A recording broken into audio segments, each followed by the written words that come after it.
The National Energy Crisis Committee, or NECOM, last weekend releasing a 6-month progress update on the implementation of the Energy Action Plan. Now, the update follows a period of load shedding which was escalated to stage 6 due to a high number of breakdowns across Eskom's generation fleet. For more on this, let's speak now to energy expert Lungile Mashele. Lungile, good morning to you and good to talk to you. Let's begin with the topical issue of the Eskom tariff increase, 18.65%.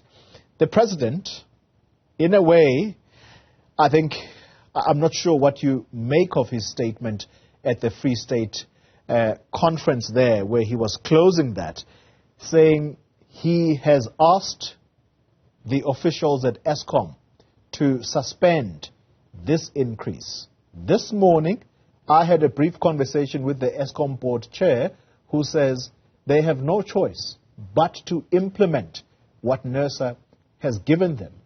Did the president talk out of turn here, or is it trying to placate the South African public?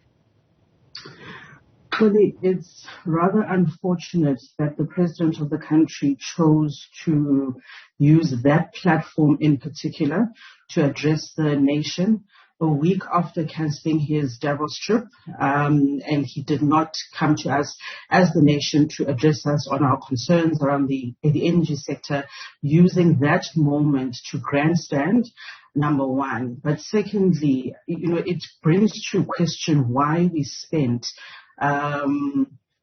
almost a year, if not more than a year, at the Zondo Commission, and why that much money was actually spent for the president, number one, to turn around and do what he did. That is political interference at its highest level.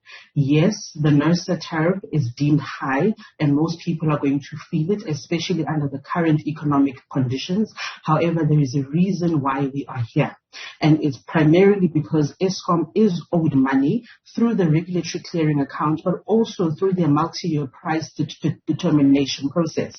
Eskom had initially requested 32%. They were granted 18.65%.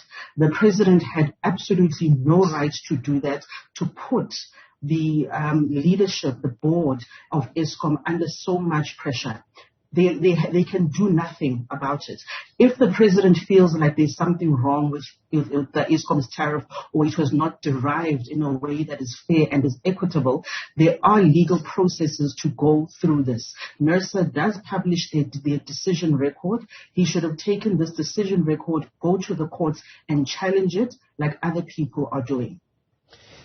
Then there is the other element of what took place yesterday, and that was the Eskom briefing, the first since the year has started and in the middle of severe load shedding. And they come out to say that there is a plan to implement stage 2 and 3 load shedding for the next 2 years.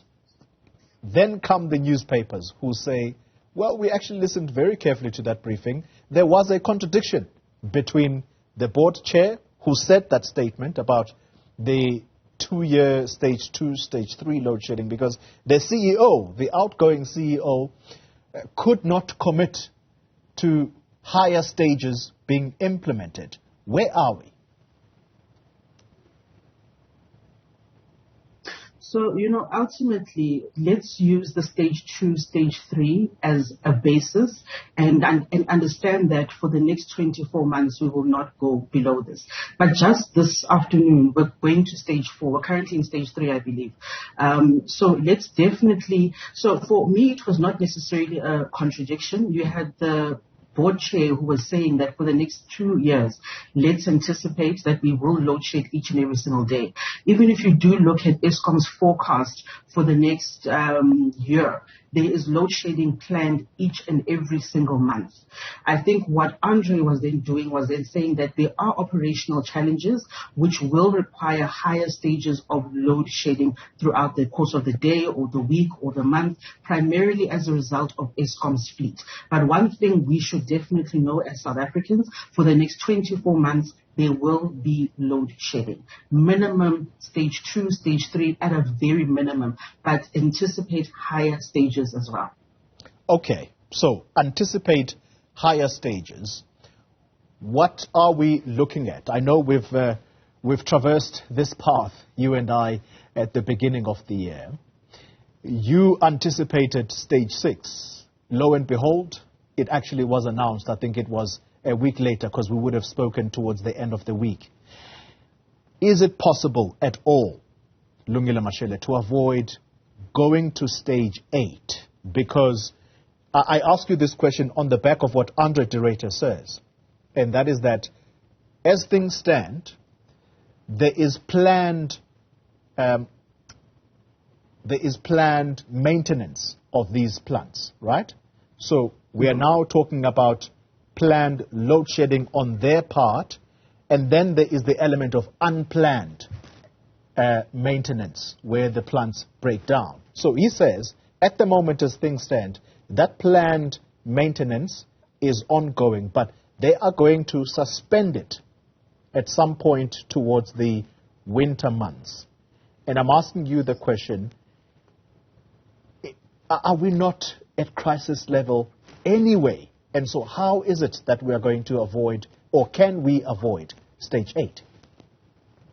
So, well, we absolutely can avoid stage 8. Let's remember that when we look at Eskom's plant breakdowns, you currently have about 34% that is off due to unplanned maintenance. These are breakdowns. You then have a further, let's say, about 12, depending on what's actually happening on that day, anything between 8 to 12 gigawatts, which is off due to planned maintenance. Now, planned maintenance is something that they're in control of. And should they feel that it is about to, or rather we're going to head into very high stages of load shedding, they can suspend their planned maintenance. You'll recall that it was also the COO who had said that in previous years they had stalled their reliability maintenance program in order to ensure energy security or security of supply. That had they gone ahead with that reliability maintenance recovery plan as it had been stipulated, they might have incurred even higher stages of load shedding. So that they're in control of. What they're not in control of are the breakdowns. And so every single day, every single hour is basically trying to manage what is planned, what is unplanned, what is available. What we do know is that month to date, we're sitting at about 50.4% of energy availability factor, the lowest it has been in Eskom's 100-year history. So there is a very fine balancing act that they are doing now. Whether it will succeed going into the winter months, that is where it becomes really, really tricky. But from now until, let's say, April, things will be predictable. Eskom's forecast from April till August shows red all the way through. So we are going to be load shedding at higher stages from April onwards. And then another interesting question here is there a justified reason or a justifiable reason why the president is avoiding declaring a national disaster on Eskom? No, but I am one of those people who had called for such a state of disaster, primarily so that it can facilitate the changes that we need within a short space of time, cut the red tape, procure as we need on an emergency basis. Yes, granted, there are fears of corruption, but are we going to deal with those fears, or are we going to deal with the very harsh reality that we've been in the dark for over 230 days at this point since last year? I'm not entirely sure why the president is reluctant. It could very well be an issue of scaring international, be it investors or the international market.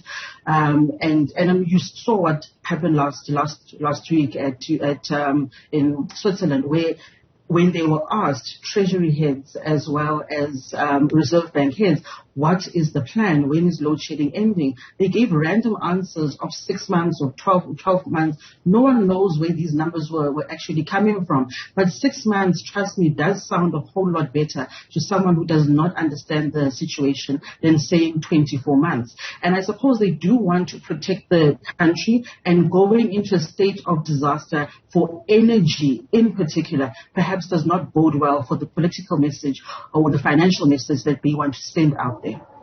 Sure. I'm completely out of questions, because I think you've hit the nail on the head there. Clearly, it's the fear that they're going to spook investments off, and that's why the president is avoiding declaring a national disaster on Eskom. Absolutely. And, you know, we must be very honest with ourselves about where we are as a country. We've been here for 16 years now. We've had all kinds of political interference throughout, and despite Zondo and his recommendations, it looks like it is still continuing. And then over and above that, I mean, it's unheard of. So the president actually just stood there and he said, I spoke to the board chair or to the board and I told them to do 1, 2, 3. There's actually no such governance-wise. I mean, at that point, the rule book should have been thrown at him just to say, you don't do anything of the sort. Otherwise, then why do we have a regulator? Why do we have DPE as the shareholder? Why do we have DMRE as the policymaker? If the president knows what he's doing with energy, why do we have all these other entities around him? Is it just to rubber stamp what the president wants to be said and to be done? We live in a country where we were told, or rather Iscom was instructed, make sure the lights are on for the king's burial. Make sure the lights are on for the king's coronation. Make sure that the lights are on for the Rugby World Cup final. No offense to anybody, but how is any of this good for the state utility? How is any of this good for for Eskom's operations and their finances? Because remember, on all of these days, they were requested to do 1, 2, 3 things by the government. They had to burn diesel. And at the end of the day, all that burning of the diesel comes back into the tariff. The very same tariff that the very same government now says Eskom needs to halt. No, please, man. So let's crystallize our conversation, particularly around the rule book, Lungile Mashele. The rule book that you say should have been thrown at the president. For a viewer who is unclear as to the reporting lines, if the president says, I have asked the Eskom management or perhaps the board to suspend implementing this tariff increase, which is meant to come in April, by the way, or come into effect in April, essentially, he's telling them to defy NERSA, the NERSA decision. Does NERSA answer to the president, or NERSA answers to Parliament, which the president and his cabinet also account to?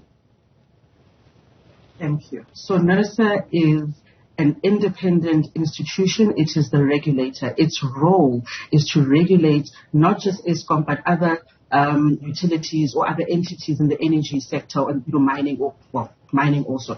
Ultimately, what the president should have done, as I even said, he should have said, okay, NERSA, what made you reach that decision? Can I please see the decision record? Then he would have queried and said, I disagree with this allowable revenue on the IPPs, and I disagree with this on your fuel spend, or I disagree with this on your debt service issues. And then file an application and then go to court, same as what other people are actually doing. Go to court and then say, on this basis, can they review their decision again?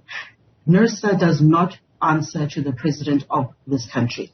Eskom and the president are two separate entities, and they do not report to the president either. Eskom has nothing to do with this tariff. They applied for this tariff. They were granted this tariff by the regulator. They cannot now say we're not going to implement. How can they not implement something that was granted to them? Also, how would it be in their benefit, given the financial situation they find themselves in and the sustainability problems they find themselves in? Yesterday, the board chair was very clear that with the revenue that they're going to receive through the tariff increase, coupled with government taking a portion of their debt, this is their plan for the next 24 months. And because of the money that they see coming in, they'll be able to execute maintenance and get us back to a point where we do not load shed in 24 months. How does the president come in the afternoon and undo all of that? Well, I hope all of that is now clear to the South African public. Thank you very much for your time, and perhaps it goes some way to underscore the fact that the president has yet to address the nation. Instead, he chose a party political platform to try and address this national issue of importance. Lungile Mashele, energy expert, thank you very much for your time. All right.